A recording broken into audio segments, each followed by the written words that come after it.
Kalau teman-teman tahu, jin ini lebih banyak jumlahnya dari manusia ya. Lebih banyak.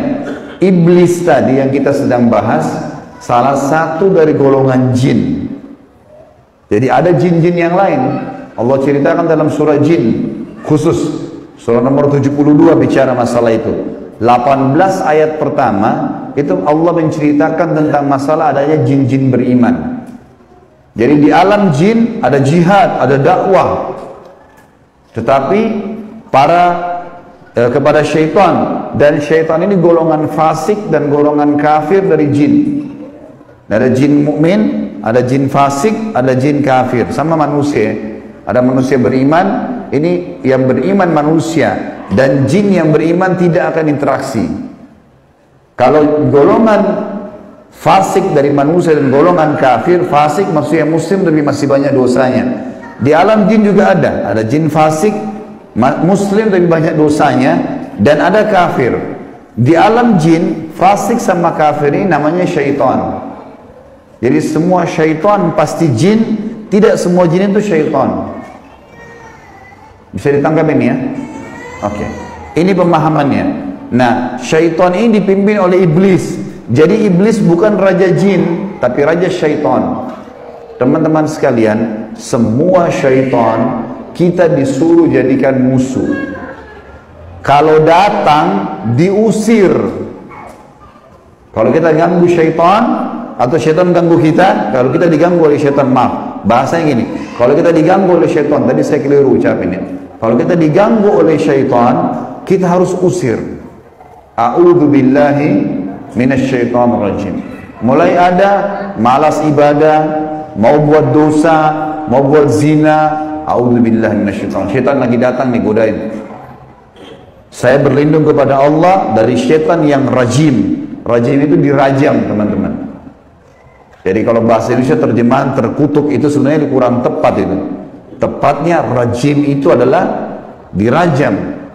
Rajam itu malaikat ambil panah api, dipanahin dia. Jadi kalau kita diganggu oleh syaitan, kita bilang a'udzubillahi minasyaitonir rajim, itu Allah datangkan malaikat bunuh syaitan itu yang sedang goda kita. Dirajam dia, dilempar dengan panah-panah api. Seperti Allah bilang dalam surah Al-Mulk, wa ja'alnaha rujuman lisyayatin, dan kami jadikan bintang-bintang itu sebagai panah-panah untuk mematikan syaitan-syaitan. Jadi nggak boleh berteman, nggak boleh menikah, nggak boleh interaksi, nggak boleh apa-apa. Mereka punya dimensi waktu yang berbeda. Tidak boleh lintas alam. Teman-teman, kita ini manusia. Manusia sudah Allah ciptakan makanan kita. Makanan kita inilah daging, ini ayam, ada sayur-sayuran, ada buah-buahan yang kelihatan depan mata. Yang manusia bisa cocok tanam, bisa ternak, itu makanan kita. Inilah kita, inilah baju kita. Inilah penglihatan kita yang kita bisa lihat. Inilah bangunan rumah kita dan masjid kita. Ini alam kita, teman-teman. Untuk membuat manusia lain suka dengan kita, simpatik, ada cara manusiawi. Ya, punya pintar dalam berbicara, punya prestasi dunia, berpendidikan kah, kaya kah, suka membantu kah, ada caranya. Jangan pindah lintas alam nih. Orang-orang yang jadi dukun, jadi peramal, jadi penyamun, ini lintas alam. Dia pergi ke jin-jin itu, minta tolong. Dan ini tidak boleh. Pindah ke alam mereka tidak boleh. Dilarang sama Allah. Kalau kita pindah ke alam mereka, kita akan ditipu nanti. Kalau jin beriman, tidak akan kerjasama sama manusia. Tapi syaitan ini kerjasama sama manusia. Ingat, kita pemimpin, garis bawahi kalimat ini. Jadi orang-orang yang jadi dukun itu, kalau mereka pergi ke bersemedi di gua, di pinggir pantai, manggil-manggil wahai dewa, wahai penjaga ini, apalah di Indonesia, Nyi Kidur lah, atau apa semua dipanggil, Gondoruo, tuyul. Ini semua, teman-teman, bahasa yang diucapkan oleh manusia karena tidak paham kedudukan dia. Dia kalau lagi bersemedi di situ, syaitan yang lewat di sekitar tempat itu muter-muter lihat, ini manusia, ini pemimpin saya ini. Nggak bisa, dia mengalahkan manusia, nggak bisa. Syaitan nggak bisa kalahin kita. Syaitan hanya bisa bisik saja, buat, jangan, gini, cuma begitu. nggak lebih daripada itu. Bapak Ibu sekarang waktu mau kesini tadi ke masjid, mungkin ada setan bisikin, jauh, keburu nggak ya, dapat tempat atau apalah. Tapi Bapak Ibu tetap jalan. Setannya mau buat apa? Nggak bisa buat apa-apa, cuma bisa bisik. Jangan gini, gitu, segala macam. Cuma itu, manusia kalau bantah, nggak bisa buat apa-apa dia. Nggak bisa setan menjelma cekik kita, enggak, kamu harus berzina. Enggak. Setan cuma bisik, itu zina, itu perempuan, itu begini. Tapi kalau saya bilang enggak, saya nggak mau. Terus setannya buat apa? Gak bisa buat apa-apa, lemah sekali. Allah bilang inna kaidah syaitani kana dha'ifa. Syaitan itu lemah sekali. Kalau ada manusia yang tidak faham tentang kedudukan mereka sebagai khalifah, ditipulah oleh syaitan itu. Sama tadi orang bersemedi itu. Sebenarnya teman-teman sekalian, di muka bumi ini yang mengatur kadar udara, oksigen yang kita hirup, populasi manusia, populasi hewan-hewan, kadar panas, udara, api, air, segala macam, ini ada malaikat-malaikat. Teman-teman kalau membaca surah Al-Ma'arij dan surah Al-Buruj, surah nomor 77 dan surah nomor 79, di situ disebutkan panjang lebar tentang tugas-tugas malaikat. Jadi yang urus lautan, urus gunung, urus tumbuh-tumbuhan, semua ini malaikat, makhluknya Allah. Rukun iman kita yang kedua, kita harus yakin mereka ada. Nah, kalau ada manusia datang ke gua-gua ini, minta-minta, panggil syaitan, panggil dewa, panggil penjaga gua atau apa saja, syaitan di sekitar situ tadinya takut sama manusia ini. Makanya orang kalau bersemedi nggak pernah kurang dari 3 hari, 1 minggu, ada yang 1 bulan, ada yang bertahun-tahun bersemedi. Baru syaitannya keluarin suara tuh. Dilihat orang ini kok bodoh benar, duduk nggak makan, nggak minum. Iya, kamu mau apa? Saya mau ilmu kebal.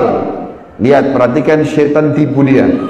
Disuruh makan kotorannya sendiri, disuruh minum darah, disuruh ini, lintas alam lain nih.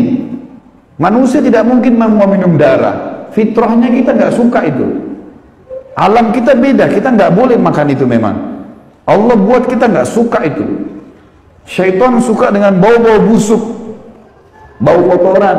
Manusia nggak suka. Syaitan suruh manusia ini ikuti dia, suruh bersemedi. Dan ini disebutkan teman-teman, sebab turunnya surah jin ini karena ada orang-orang Arab jahiliyah dulu. Mereka ini teman-teman kalau mau kalau lagi perjalanan bagi safar, kepala sukunya, kepala kafilah, kepala perjalanan itu kalau sudah istirahat di satu lembah, dia tiba-tiba keluar, dia ambil setengah bekal makanan, dia bawa ke tengah-tengah lembah, lalu dia bilang begini, wahai penjaga lembah, ini setengah bekal kami, jangan ganggu kami ya. Ini perkataan siapa? Perkataan kepala kafilah tadi. Maka Allah bongkar dalam Al-Quran, dalam surah jin, Allah katakan 18 ayat pertama diantaranya, fazaduhum rahaqa. Maka setan-setan di sekitar lembah itu semuanya makin mengerjai mereka, makin jadi tuh. Kalau ada satu kampung misalnya kayak di Indonesia ini paling banyak seperti itu. Ada satu kampung lewat jembatan, tersebar berita di jembatan kalau bawa, kalau malam hari ada nenek-nenek tuh.